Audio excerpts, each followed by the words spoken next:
এই ইতোমধ্যে আপনারা দেখেছেন বিশ্ববিদ্যালয়ের বিভিন্ন প্রশাসনিক কর্মকর্তা বিভিন্ন সময় বেফাস মন্তব্য করেছে, বিভিন্ন সংকট তৈরি করেছে, কিন্তু আমরা যারা প্রার্থী আমাদের ভিতর যাদের প্রতিদ্বন্দ্বিতা আছে আমরা কিন্তু কোনো সংখ্যা আজ পর্যন্ত তৈরি করিনি, সেটা আমাদের প্যানেল হোক অথবা অন্য কোনো প্যানেল হোক। কিন্তু আমরা বারংবার দেখছি বিশ্ববিদ্যালয় প্রশাসনের পক্ষ থেকে প্রশাসনিক কর্মকর্তাগণ বেফাস মন্তব্যের কারণে আমাদের নির্বাচন বিভিন্নভাবে ব্যাহত হচ্ছে, শঙ্কা দেখা দিচ্ছে এবং বিভিন্ন সিদ্ধান্তহীনতা এক এক সময় এক এক সিদ্ধান্ত নিচ্ছে, সেটি আবার পোস্টপোন করছে বা স্থগিত করছে।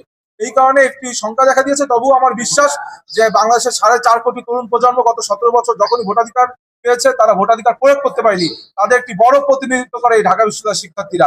যেহেতু আমরা আগে পূর্বে কখনো ভোট দিতে পারিনি, এই 9 সেপ্টেম্বর বাংলাদেশ যে গণতান্ত্রিক পথে অগ্রযাত্রা করছে তার প্রাথমিক ধাপে এই ডাকসু নির্বাচন।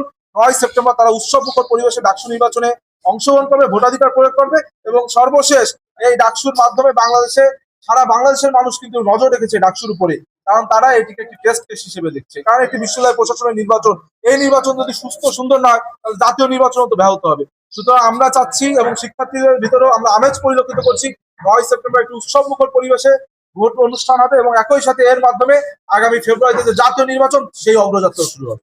আপনাদের তো প্রায় 40,000 মতো ভোট, ভোটার উপস্থিতি কেমন হতে পারে, কি প্রত্যাশা? আমরা আশা করছি ভোটার উপস্থিতি শতভাগই হবে, কিন্তু বিভিন্ন প্রতিবন্ধকতা রয়েছে। এবং দেখুন আপনার জাতীয় নির্বাচনও তো শতভাগ উপস্থিত থাকে না, একটা মানুষ অসুস্থ থাকতে পারে, বিভিন্ন কাজ থাকতে পারে, কিন্তু আমরা প্রত্যাশা করছি যেহেতু শিক্ষার্থীরা দীর্ঘদিন ভোট দেয় না, সিংহভাগ শিক্ষার্থী এখানে উপস্থিত। ভাই ভাই ভাই মাহিন সরকার সকালে আবু বকরকে মানে তার সম্মতি দিয়ে সে নির্বাচনে শরিক হয়েছে, এই বিষয়ে আপনার বক্তব্য?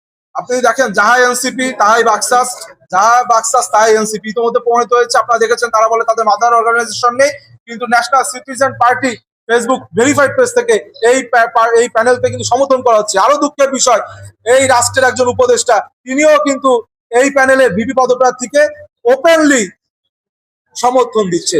সুতরাং এই একটি শঙ্কা রয়েছে যে রাষ্ট্রের পদে অধিষ্ঠ থেকে জনগণ একটি নিউট্রাল জায়গায় অধিষ্ঠ থেকে, যেহেতু একটি ইন্টারিম গভর্নমেন্ট সেখানে অধিষ্ঠ থেকে তিনি কিভাবে একটি ছাত্র সংগঠনকে প্যাট্রোনাইজ করে আমার জানা নেই।